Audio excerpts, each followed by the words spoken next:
এত পাতলা কাপড় পরেছে যে বাচ্চাদের খাবার দাবার দেখা যাচ্ছে। আপনার কি শীত লাগে না? আমার আব্বা আম্মা যা বলবে আমার সেটাই সিদ্ধান্ত। তুমি আমার পাশে থাকলে আমি মঙ্গল গ্রহ যাই করব। তুমি আমার পাশে থাকলে আমি গাছতলায়ও সুখ খুঁজে আনবো। এই বিয়ে করার পরে দুইজনের কুপাকুপি। হয়তো 2 দিন পরে মরবো, আগে মরলে কি ক্ষতি? ওরে এই দুনিয়ার রং তামাশা বুঝলাম না রে একরতি। ও আমার ঘরের রমণী, সে যে কাল নাগিনী, মেকআপ মেরে আমার বাজাইছে 12টায়। আমি পারি না আর পারি না। ওগো আমার যুবকেরা, যারা লাইলাতুল ফেব্রুয়ারিতে প্রেমিকা খুঁজে বেড়াও, দেখো আদর্শ চরিত্র যদি ভালো হয়, তোমার ওই লাইলাতুল ফেব্রুয়ারিতে কি আর মারা লাগবে না। আল্লাহ রব্বুল আলামিন তোমার জন্য ভালো নায়িকা সেট করে রাখবি। আল্লাহ সুন্দরী বউ দিয়ে দিবেন। তুমি টেনশন করি বেড়াও, কুত্তা কাটিং দাও, তো তোমার দেখি খুব চয়েস করবে। ও খালি তোর কাছ তো 3 পিস নাই আর এমবি ভরি নাই। ও বিয়ের সময় আমার জাহাঙ্গীর ভাই ছেলে বিয়ের সময় যে মেয়ে দেখি বলছে এখন তো যুগ যাবে না খারাপ। তো মাগো, তোমার কি সেরকম কোনো লাইন ঘাট যদি থাকে তুমি সরাসরি আমার কাছে বলতে পারো, তুমি আমার মেয়ের মতো। আমার আব্বা আম্মা যা বলবে আমার সেটাই সিদ্ধান্ত। ওরে ভদ্র, কত ভদ্র!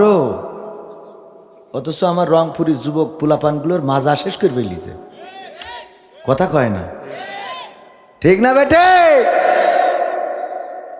রংপুরে যদি পুরনো বন্ধুর সাথে দেখা হয়, দেখা গেল পুরনো বন্ধুর সাথে একজন আছে বগলের নিজে হাত নিয়ে ঘুরে বেড়ায়, এরম আছে না নাই? বলল দোস্ত কবে বিয়ে করলে বললে না? আমরা তো গলা ধরে একসাথে কত বেরিয়েছি। আমরা ওই তাল গাছে উঠে পানিতে ঝাঁপ দিতাম, মনে আছে না নাই? ওই বাঁকা খাজুর গাছটায় উঠে পানিতে লাফ দিতাম, এত বন্ধুত্ব আমাদের। অথচ তুমি বিয়ে করলে আমারে জানাইলে না। কয় দোস্ত এখনো বিয়ে করিনি, বিয়ে করলে তো জানাতাম। বলছে তাহলে তোমার বগলের নিচেই এই ডাকিডা পরিচয় করাই দিলে, এই আমার গার্লফ্রেন্ড। এরম পরিচয় করানোর লোক আছে না নাই? নতুন করে হয়েছে চালু, এখন আবার কন্টেন্ট পরিচয় করাই দেখি, এই আমার বয়ফ্রেন্ড। শরমের মাথা খাইয়া গেছে ওরা পাগল হইয়া, শরমের মাথা খাইয়া গেছে সব পাগল হইয়া। ভবিষ্যৎ দেখি অন্ধকারে, আজকালকের ছেলেরা বই নিয়ে আর বসে না, গুগলে সার্চ করিয়া পড়ি। ওরে কালের মেয়েরা কোরআন হাদিস ধরে না, এখনকার মা বোনেরা কোরআন হাদিস পড়ে না। ও আল্লাহ, টিকটকে ভিডিও ওরা করে। গতকাল কেউ এক পুলিশের চাকরি চলে গেছে, পুলিশের চাকরি গেছে, অপরাধ কি? পুলিশের পোশাক পরে তার স্ত্রী টিকটক করে। বলেন সুবহানাল্লাহ। ও নাউজুবিল্লাহ, আমার ভুল হয়েছে। পুলিশের পোশাক পরে তার স্ত্রী টিকটক করে। ওরে বাবা, আরো ঘটনা শুনলাম, কতটুকু সত্য জানি না। যেহেতু ইন্টারনেটে পাইছি চাকরি চলে গেছে, এটা সত্য। টিকটক করে সেইটাও সত্য, কিন্তু এখন যে ঘটনা বলছি এটা কতটুকু সত্য জানা নেই, কারণ এইটা এখনো ভালো করে যাচাই করা সম্ভব হয়নি। তবে যেটা শুনলাম, ওই পুলিশের একটা বউ ছিল, সেই বউটাই অ্যানালগ। এই জন্যেই টিকটকার এই মেয়ের সাথে লাইন মেরে ওইটারে ছেড়ে দিয়ে টিকটকটারে বিয়ে করেছে। করার পরে ওই বউ এখন টিকটক করে, পুলিশের চাকরি করা, ওই পুলিশের ইউনিফর্ম নিয়ে সে টিকটক করে। এই কারণে চাকরি চলে গেছে। এখন টিকটকার বউ কয়, আমিও তোমার আসসালামু আলাইকুম, আমিও তোমার কি? এরম স্বার্থ থেকে আসে না নাই? আমিও তোমার ছেড়ে চলে গেলাম, কারণ তোমার চাকরি নাই। একুলো হারাইলো, ওই মনির খানের গানের মতো, একুল আর কুল হারাইলাম দুকুল, ফুটাইতে তোরই মনে প্রেমের ফুল। একুল আর কুল সে ফুল তো ফুটিল না, সে প্রেম তো জুটিল না, সে ফুল তো ফুটিল না, সে প্রেম তো জুটিল না, মরিয়া মাটি হইলাম পথের ধুল, একুলার কুল হারাইলাম দুকুল, ফুটাইতে তোরি মনে প্রেমের। টিকটকার বিয়ে করলি কপালে এর থেকে ভালো কিছু কথা কয় না। যদি একটা মাদ্রাসার হাফেজা, যদি একটা আলেমা, যদি একটা আল্লাহওয়ালা নামাজি পরহেজগার রোজাদার এমন মানুষ বিয়ে করত, তাইলে আসিয়ার মতো ফিরাউন মার্কা দাজ্জাল স্বামী হইলেও কোনোদিন স্বামীর খেদমত ছেড়ে দিত না। বলেন ঠিক কিনা?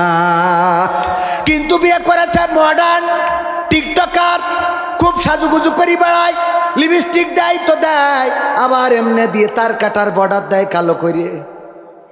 আছে না নাই? আগে মেরিয়েছে লাল, তারপরে আবার কালো করি তার কাটার বর্ডার। আর এমন পোশাক পরে যে ওই পোশাক গরিবেরা দেখি বলে, আরে আমাদের কত মশা কামড়ায়, শাড়িটা দিলি তো মশারি বানাতাম। ঠিক না বেটে? সব দেখা যায়। সেদিন দেখলাম ইন্টারনেটে, ওরে বাবা এত পাতলা কাপড় পরেছে যে বাচ্চাদের খাবার দাবার দেখা যাচ্ছে। ওর বলতেছে আপনার কি শীত লাগে না? বলছে না আমার শীত লাগে। বলছে আমার শীত লাগে না। ওর শীত। আমি একটা জিনিস জাহাঙ্গীর ভাই এই সময় এসে একটা জিনিস আবিষ্কার করেছি, এটা হয়তো ভুল হতে পারে, আপনি একটু শুনে দেখেন, কারণ আপনি তো টাকাওয়ালা মানুষ। আপনি যদি বলেন যে ঠিক, তাহলে হয়তো ঠিক হতে পারে। আল্লাহ পৃথিবী থেকে কিয়ামতের আগে অনেক কিছু তুলে নেবে। তার মধ্যে ধরেন নারীদের লজ্জা শরম, এটা মোটামুটি তুলে নেছে না? মোটামুটি আল্লাহ তুলে নে সুরা। এখন যে কোনো কিছু দেখবেন যে 10 জন পুরুষের মধ্যে একজন নারী যদি থাকে, ও আরও মানে মনে অহংকারে ফাইটি পড়ে, মনে হয় যে ও একেবারে শেখ হাসিনা হয়ে বসে আছে। ঠিক না বে ঠিক? আর 10 জন নারী জিকে নে, ওখানে যদি একজন পুরুষ থাকে, ও খালি খোঁজে যে কমনে যে পিসা ফিরে আসবে। লজ্জা পায় না? মানে কাসু মাসু করে খালি, শুধু খালি সে মানে ও ভয়তে বাঁচে না যে না জানি কখন ধর্ষণ করি বসে। ঠিক না বে ঠিক? অথচ একজন নারী 10 জন পুরুষ, ওর কোনো ভয় নেই। ওরে বাবা, ও বীর, ও তো বীর, অনেক বড় পালোয়ান। ঠিক না বেটে? এরপরে দেখেন এই লজ্জা শরম তাহলে আল্লাহ তুলে নিয়েছে। এই বছর এসে আমি দেখলাম আল্লাহ আর একটা জিনিস তুলে নিয়েছে, সেটা হইলো আল্লাহ নারীদের কাছ থেকে শীতটা উঠাই নিয়েছে। হ্যাঁ উঠাই নিয়েছে না? আছে কি ওদের শীত আছে? আমি খুঁজি বললাম না তো। আমরা কাঁপি কাঁপি ও মা দেখি বাজার ঘাটে সব উড়া, তরকারি নেই, বেরোতে পারছি না। আর ও তো মার্কেটে ঘুরি বেড়াচ্ছে, কি আনা সে। আরে বাবা, আর এই ছোটো নেতা বাচ্চা হয়েছে, ওই বাচ্চা, হ্যাঁ ওই বাচ্চা শীতি ঠান্ডা হিমসে তো লেগে গেছে। ও তো করতে পারছে না যে মা তুই তোর পেটে জন্ম নিয়ে ভুল করিস। ও তো বলতে পারলি পদত্যাগ করতো, যে তোর মতো মার থেকে আমি পদত্যাগ করলাম, আমি এনসিপি করব। ঠিক না বে ঠিক? কথা কয় না, আরো জোরে। সত্য বলছি না মিথ্যা বলছি? ওরে বাবা, এখান থেকে মাহফিলি যাই, পুরুষ আর কটা দেখলাম তো সব বাবুনি না। ওরা ইখেনেও যেমন ওখানেও চোর চুরি করে এনে কুরবানি দিচ্ছে। বউ বলছে যে তোমার এই কাজটা আমার ভাল লাগলো না। বলছে কেন? তো বলছে তুমি চুরি করো, সারা বছর আমি কোনোদিন নিষেধ করিনি, কারণ সংসার চালাও চুরি করি, তাই বলে কুরবানি করবা চুরি করিয়ে? তো বলছে এই জন্যই তো আল্লাহ তোর বউ বানাইছে, তা নাহলে তুই তোর স্বামীও দিস। বলছে কেন, ভুল কি বললাম? বলছে চুরি করেছি এতে কি হয়েছে? তা বলছে গুনাহ। আর কুরবানি করলাম তাতে কি হবে? তা বলছে সুয়াব। তাহলে চুরি করি কুরবানি করলাম, গুনাহ আর সুয়াব কাটাকাটি, মাঝখানে গোশ আমি আর তুই ফ্রিজে রেখে 1 মাস ধরে খাবো, এইটা কনতে আসে? এটা তো মাগনা। তোমার মা বোনীদের হিসেবে হইল বাজারেও যাব, মাহফিলেও যাব, দুইটাই। এই কিটা কি করবে? এটা একটু লম্বা হয়ে ভাই, দুইটাই কাটাকাটি, মাঝখানে আল্লাহ বলবে যেহেতু বুরকা একটু পরিলি তা দিলাম মাফ করি যা। হিসেব ঠিক আছে না নাই? হিসেব করি মাহফিলি আসে, মনে করি না যে ওই হিসেব ছাড়াই। ওয়াকরনা ফি বুয়ুতিকুন্না ওয়ালা তাবাররুজনা তাবাররুজাল জাহিলিয়াতিল উলা, ওগো নারীরা পর্দার মধ্যে থাকো, জাহিলি যুগের মেয়েদের মতো সাজুগুজু করে নিজেদেরকে প্রদর্শন করে বেড়ায়ও না। এই কথা বলার পরে আমার নারীরা আল্লাহর মনও রাখতে চায়, আবার শয়তানের মনও রাখতে চায়। তার মানে যখন বাড়ি থেকে বের হবে তার আগে সাজুগুজু করে। এইবার রংপুর যেয়ে বয়ফ্রেন্ডের সাথে দেখা করে সিনাক্সে ঢোকে, মুখ খোলে, তারপরে ওরে বাবা সুখাসুখি তোমায় দেখলে মনে হয় 1000 বছর তোমার সাথে ছিল পরিচয় বন্ধু। আছে না নাই? কি যে বলো তুমি, আরে বাবা, ভাজা মাছ উল্টে ভাজাগু উল্টে খাইতে পারে না, তোর ভাজাগু না, ভাজা মাছ উল্টে খাইতে পারে না, ঠিক না বেঠে? কত ভদ্র। এরপরে আবার যখন বাড়ি আসে তখন আবার বোরকা লাগায়, তার মানে যখন বাড়ি থেকে বের হয় তখন তাপসী রাবিয়া, আবার যখন বাড়িতে ঢোকে তখনও তাপসী রাবিয়া, মাঝখানে যখন জাহাঙ্গীর ভাইয়ের কাছে পৌঁছায় তখন হয়ে যায় রাশমিকা মান্দানা। ও আপনার কাছে না, মানে কথার হোক। ওরে বাবা, এখনো এনার্জি আছে, কয়টা হোক সমস্যা নেই, এর সহ্য করা যায়। ম্যাডাম আছে না মাহফিলে? কাম সেরিয়েস রে, সংসার ভেঙে গেলে আমার দায়ী করেন না। আমি দায়ী না, আমি বারবার খোঁজেন হোক ও আমি দায়ী না, ভাবি মাপ চাই। আমার আবার পরে দেখা যাচ্ছে আর এদিক ঢুকতে দিচ্ছে না।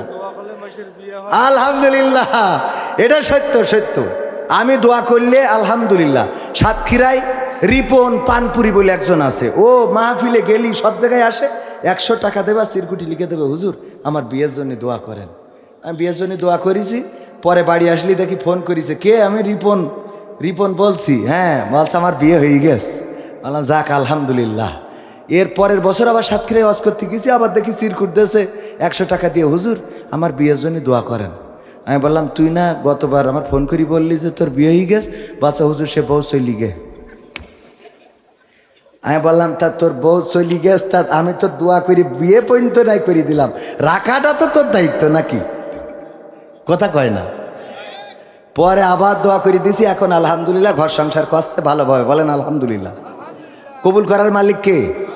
এজন্য যুবকরা এ মাহফিল যেইতেই মাহফিল মনে করি না, তোমাদের বিয়ে আমি দোয়া করে দেবো, শীত পার হবে না ইনশাআল্লাহ। হ্যাঁ, কবুল করার মালিক কে? বউ দেওয়ার মালিক কে? সন্তান সন্ততি সম্পদ দেওয়ার মালিক কে? কিন্তু আমরা কত সহজে শিরক করে ফেলি। দেখেন এখন, আগের সময় যদি জিজ্ঞাসা করা হয়, আমাদের চাচা যান আছেন, যদি জিজ্ঞাসা করা হইতো বাবা সন্তানাদি কয়টা, বলতো আল্লাহর মাল আল্লাহ দিয়েছে 12টা। এরকম আছে না, 12টা 13টা 17টা। আমাদের তো ওই যে 22 হাজারি সৈয়দ নজরুল ইসলাম, উনার 19টে ছেলেপিলে। কয়টা? 19টে ছেলেপিলে। সেদিন ওর সন্তান আমার সাথে সেলফি তুলতেছে পাবনায় মাহফিলে।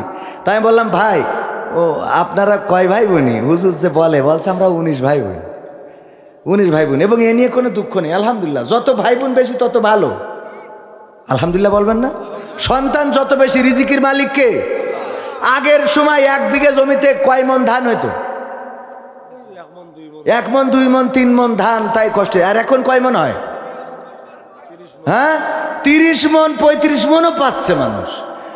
আল্লাহ মুখ যত দেবে রিজিক তত দেবে, সুবহানাল্লাহ। আলু, 1 টুকরো আলু কাটিয়ে লাগাই দিয়ে আসেন, ওখানতে আল্লাহ ওই কাটা টুকরো থেকে 10টা 20টা আলু দান করে দেয়। এরপরেও আপনি, ওরে বাবা, জিজ্ঞেস করা হয়েছে আমাদের ভাইয়ের, জিজ্ঞেস করলাম ভাই ছেলেপিলে কয়টা? তো বলতেছে ছেলেপিলে আসলে আমরা নব করতেছি, এখনো নিইনি। ও নেবে, মানে ও নেবে করতেছে, এখনো জাহাঙ্গীর ভাই সে নিজে ইবাদত করি বেড়ায়, ছেলে একটা R1 5 গিয়ার মারে। বললাম লাইলাতুল ফেব্রুয়ারিতে আপনার ছেলে দেখলাম একজনের পিছনে করে নিয়ে ঘুরে বেড়াচ্ছে, এইটা কেমন কথা? বলতেছে আরে বাবা এখনই তো বয়স, এইসব বয়সে করবে না তো কি কখন করবে? এরকম আছে না নাই? এখনই তো বয়স, এখনই তো করার সময়। এরকম বাবা আছে না নাই? আছে না নাই? সে কি আহালদেরকে বাঁচালো না, নিজেকে আগুন থেকে রক্ষা করতে হবে, আহালদেরকে রক্ষা করতে হবে। কিভাবে রক্ষা করতে হবে? আমি যখন এই মাদ্রাসার ভিতরে ঢুকলাম, ঢুকে যখন বের হলাম, আমার জুতো আমি খুলে রেখে গেছি যেভাবে, সেইভাবে কিন্তু নাই। কেন নাই? কারণটা কি? মাদ্রাসার ছাত্ররা ঘুরিয়ে এমন করে রাখছে যে আমি বের হব, পায়ে দিয়ে চলে যাব। এটাই হলো মাদ্রাসার ছাত্রদের আদর্শ। আর যদি কেটু মুসাল্লি যারা ওগের ঢুকতে দেন, ও জুতো, আমার জুতো একটা পাকিস্তানের একটা হিন্দুস্তানে পাঠাই দেবে। ঠিক না বে ঠিক? ও হুজুরির জুতো বলি খাতের করবে না। কিসের হুজুর আছে না নাই? ও আমার ভাইয়ারা, এই জন্য নাহালদেরকে বাঁচাতে হবে। ভাই জানেরা আমার, আরো সঙ্গীত তো শোনাবো। এই ব্যাপারে আহালদেরকে বাঁচানোর জন্য কি কি করা লাগবে সেইগুলো বলবো। 1 নম্বর কাজ হলো টিকটক করাতেই হবে। ও হ্যাঁ, টিকটক করা মানে টিকটক থেকে বিরত রাখাতে হবে। কারণ এই টিকটকে শেষ করতেছে, নারীদের সংসার ভাঙছে, আর পুরুষদের, এই যুবকদের ওগের সব বানাই ফেলছে। কি বানাই ফেলছে? আগে যদি কেউ না খাইতো, মানে চিকুন হয়ে যেত, আগে যদি কেউ চিক না থাকতো, আপনারা কি বলেন? ঘেনা। আমাদের ওদিকে ঘেনা বলে, আপনারা কি বলেন? চিকনা মানুষ, হালকা পাতলা মানুষ হয় না, এটা টিং টিঙে টিং টিঙে এরকম আছেন। তো ওরে বলতো, এই তুই কি কিছু খাইস না নাকি, তুই এত চিকুন হয়ে যাচ্ছিস কেন? আর এখন যদি কেউ এরকম চিকনা থাকে, কয় তুই কি কিছু খাওয়া ধরেছিস? ঠিক না বেটে? তুমি কি এখন মাল খাও যে তুমি দিন দিন চিকনা হয়ে যাচ্ছ? সত্য বলছি না মিথ্যা বলছি? আর মা বোনেদের পর্দার ব্যাপারে তো বললাম, নিজেরা যা না সিয়ারা তার থেকে ভাব মারে বেশি। আরে বাবা, মেকআপ টিকআপ মেরি রাস্তাতে যাচ্ছে, আমার যুবকের পাত্তাই দেয় না। হ্যাঁ, মনে হয় এরা মানে এতিম এরম। ও বাবা, দেখো দেখো, ঠিক বলছি না ভাই? ঠিক বলছি? খুব ভাব। আর ওই দেখে আমার যুবকেরা পাগল হয়ে যায়। ওর ওই কার ওই যে আবেদার লাগবেই। আবেদার দেখিছে মাহফিলের দিন মেকআপ টিকআপ মেরে এসেছে, ওই লাগবেই, ওইটারই বিয়ে করতে হবে। জোর করে ধরিস, ওর ছাড়া বিয়ে করবই না। এবার বিয়ে করার পরে বিয়ের দিন তো বিউটি পার্লার থেকে খুব সুন্দর করে একেবারে সব খাইতা করি, হ্যাঁ, চুলমুল ফাঁপাইয়ে ক্লিপ মেরি, হ্যাঁ, বিয়ে করি। বাসর রাতে ঘুমটা তুলি দেখে যে পরিমণির খালাইতো বোন। ঠিক না বে ঠিক? হ্যাঁ, খুশি কি আল্লাহ, কি নিয়ে আইছি। পরের দিন গোসল করে এবার গান গাচ্ছে, আমি পারি না আর পারি না, আমি কেন মরি না, আজরাইল কি চিনে না আমারে গো, আমি পারি না আর পারি না, হয়তো 2 দিন পরে মরব, আগে মরলে কি ক্ষতি, ওরে এই দুনিয়ার রং তামাশা বুঝলাম না রে একরতি, ও আমার ঘরের রমণী সে যে কাল নাগিনী, মেকআপ মেরে আমার বাজাইছে 12টায়, আমি পারি না আর পারি না। এখন বিরহের গান, পারো না আর পারো না। শয়তান, তুই মেকআপ দেখি পাগল হইলি কেন? আগে পাত দিকে তাকাই দেখবি না যে ওখানে নেটওয়ার্ক পাচ্ছে কিনা। তোর মুখী যদি 5G হয় আর পাই যদি পায়, তাহলে বুঝতে হয় যে টাওয়ারের সমস্যা আছে। ঠিক না বেঠে? এটা দেখার দরকার আছে না নাই?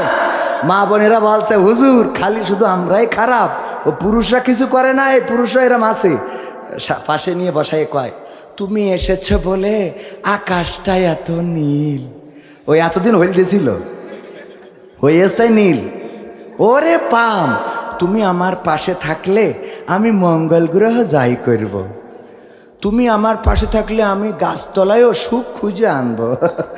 এই বিয়ে করার পরে 2 জনের কুপাকুপি কুপাকুপি আছে না নাই? বিয়ের আগে কত পাম, তুমি আমার হাতটা ছেড়ে যেও না। আর বিয়ের পরে এরকম শয়তান আছে না নাই? বিয়ের আগে এই জাতীয় কোনো সম্পর্ক চলবে? তুমি যার লাগিয়া এমবি ভরো তার তো বাটন ফোন, ওরে কেমন করে বুঝবে রে সে, কেমন করে বুঝবে গো সে, ডিজিটাল তোর মন তুমি যার লাগিয়া। শোনাবো শোনাবো, শুনবেন শুনবেন? তাহলে আমি বলিলাম যে আমার সাথে আপনাদের থাকতে হবে, একটু কাজে সহযোগিতা করতে হবে। আপনারা রাজি আছেন না? এটার আবার একটা ঝামেলা আছে, অনেকের এই সহযোগিতা ছিল যে বিড়াল বিড়াল আপনার এই একজনের বাড়ি ধরেন, আমাদের হাজী সাহেবের বাড়ি, হাজী সাহেবের নাম কি যেন? নুরুল ইসলাম হাজী সাহেব কই আছেন? শীতে মনে হয় ঘরের মধ্যে। তো আমাদের হাজী সাহেবের বাড়ি খুব ইঁদুর হয়েছে। তো বেগম সাহেব বলতেছে যে, বেগম সাহেবা বলছে একটা বিড়াল দেখে আনা যায় না, এই ইঁদুর তো খুব ডিস্টার্ব করতেছে। তো বলছে কি করবো? কয় একটা বিড়াল দেখে নিয়ে আসো, তুমি তো হাজি মানুষ, মানুষের বলি একটা বিড়াল ধরে নিয়ে গেছে, তো বিড়াল তো ছোট বাচ্চা, ওই ইঁদুররা বিড়ালের ভয় দেখায় যে আমরা ধরবো বলো। তো বিড়াল খেয়ে মোটামুটি যখন বড় হয়ে গেছে তখন তো বুঝতে পেরেছি আমি বিড়াল, আমার তো ইঁদুরের ভয় পালি চলবে না, চলবে। সুতরাং এইবার বিড়ালের উল্টো তাড়া করা, ইঁদুরের উল্টো তাড়া করা ধরেছে। ইঁদুররা বলছে তো বেকায়দা অবস্থা, বিড়াল তো দেখছি ঝামেলা করতেছে, তাহলে কি করা যায়, একটা জনসভা ডাক দাও বিড়ালের বিরুদ্ধে। পোস্টার লাগাইছে, অতিথি আসবে যশোরের থেকে কবির বিন সামাদ, ধরি নেন আর কি। তো ইঁদুরদের একজন প্রধান অতিথি সে ঢাকাতে আসবে, এই শীতে সে বক্তৃতা দেবে। এই পোস্টার মাস্টার লাগাইছে কোথায়, ওই হাজী সাহেবের বাড়ির রান্নাঘরে সেন্সাইডির পরে রাত 12টার পরে ওকে জনসভা ইঁদুরির সভাপতি বলতেছে প্রধান অতিথি, এই এতদিন আমরা এখানে বেশ ভালো ছিলাম, কিন্তু এই বিড়াল 71-এর রাজাকার, সেইটা আজ কয়দিন এসে আমাদের ঘুম বিনষ্ট করে ফেলেছে। সুতরাং এখন কি করা যায়? সামনে ইঁদুররা বলছে সমূলে উৎপাটন করতে হবে, একটারও বাসায় রাখা যাবে না। তা বলছে যদি তাই করতে হয় তাহলে তো বিড়ালকে ধরতে হবে, মারতে হবে। সুতরাং কে কোথায় ধরবা বলো। পিছন থেকে একজন বলছে হুজুর আমার নামটা লেখেন, আমি লেজ ধরবা না। কি ধরবে? ও লেজ ধরবে। আচ্ছা ঠিক আছে, নাম কি? শামীম ওসমান। আচ্ছা ঠিক আছে। আর একজন বলছে হুজুর আমার নামটা তালি লেখেন একটু আগে, পিছনের বাম পাশের ঠ্যাংটা আমি ধরবা না, পিছনের বাম পাশের পা আমি ধরবা। নাম লিখলো, দোয়া করলো। এরপর আর একজন বলছে তাইলে ডান পাশের পিছনের পা আমি ধরবো। আর একজন কয় সামনের বাম পাশের পা আমার। আর একজন কয় ওখান থেকে হুজুর আমার সামনের ডান পাশের পা। এইবার বলছে তারপরে বলো, যেহেতু পিছন থেকে আগায় আসছে আর একটু সামনে এসো, আর একটু আগাও কিটা ধরবা। আর কেউ কোনো কথা বলে না, বলে না, বলে না, বলে না রে। এবার প্রধান অতিথি বলতেছে ও আমার ইঁদুরেরা, ও গো আমার ইঁদুর ভাইয়েরা, বাবাজিরা, তোমরা লেজ ধরতে চাইলে পিছনের পা ধরতে চাইলে, সামনের পা ধরতে চাইলে ডাইনের পা বামের পা, কিন্তু বিড়ালটা যেই জায়গা দিয়ে ম্যাও ম্যাও করে রে, এই জায়গায় ধরার মানুষ পাইলাম না রে। এটা কি বিড়াল ধরা হইল? আমরা কি এইরকম বীর হব নাকি? আমরা ধরবো কোথায়? যে এনে ম্যাও ম্যাও করে এনে ধরবো, ঠিক না বে ঠিক? ওখানে ধরার দরকার আছে না নাই? বন্দুক দিয়ে গুলি করিছে আর আমরা উল্টো উপর মুখে উঠেছি, ঠিক না বে ঠিক? জুলাই আন্দোলনে কেউ কি পিছন মুখে গেছে না সামনে গেছে? মরিছে আর উঠেছে, মরিছে আর উঠেছে, কই মাছের মতো উঠতে থেকেছে, পানি বাদ দিয়ে ডেঙ্গায় মারা যেতে পারি, কিন্তু কাইনকো মেরে উঠতে উঠতে এবার গোষ্ঠী শুদ্ধ সব হেলিকপ্টারে করে চলে গেছে। তাহলে আমরা কি ধরতে রাজি আছি? রাজি? কারা কারা রাজি হাত দেখতে চায়? রাজি? রাজি? সত্যি রাজি? আলহামদুলিল্লাহ। এইবার আসেন, হ্যাঁ আমিও না ধরলি কবে হুজুর, আপনিও তো ধরেন না, আমি ধৈর্যতে শুরু করি। এই যে এই মাদ্রাসার জন্যে ওই ম্যাও করা জায়গায় ধরতে হবে, এইটা সেইটা, এইটা থাকলে আপনি বাঘেরও ওই মুখে ধরতে